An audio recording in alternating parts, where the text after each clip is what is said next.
وزیر تەندروستیە هەرێما کوردستانê Saman Berzincî îro di preskonferanseke de ragihand ku 2000 geştyar ji înaborî ve ji Îranê hatîne Herêma Kurdistanê ew hemû geştyar li 15 cihên karantînê li seranser Herêma Kurdistanê têne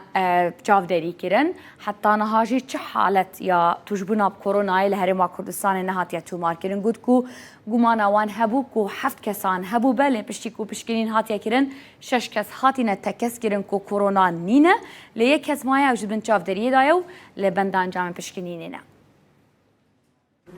لە ڕۆژی هەینیەوە دەتوانین بڵین نزیکەی 2000 گەشتیاری جۆرا و جۆر و جیاواز لە وڵاتی ئێراندا گەڕاوەتەوە و دوای بڕیاردانی کەرەنتینکردن و جیاکردنەوەیان و چاودێریکردنیان لە شوێنی تایبەتدا ئێستا لە هەموو شارەکانی هەرێمی کوردستان ئەم کەرەنتین و ئەم جیاکردنەوەی هەیە کە نزیکەی لە 15 شوێنی جیاجا لە دهۆک 2 شوێن هەروها لە هەولێر 6 شوێن کە لە ناو شار و لە شەقلاوە و لە جوندیان و بێخاڵ و لە ناو شاری سۆرانیش هەروها لە سلێمانی نزیکەی 7 شوێن کە لەوانەیە ئەم شوێنانە زیاتر ریش فراوان بکرێت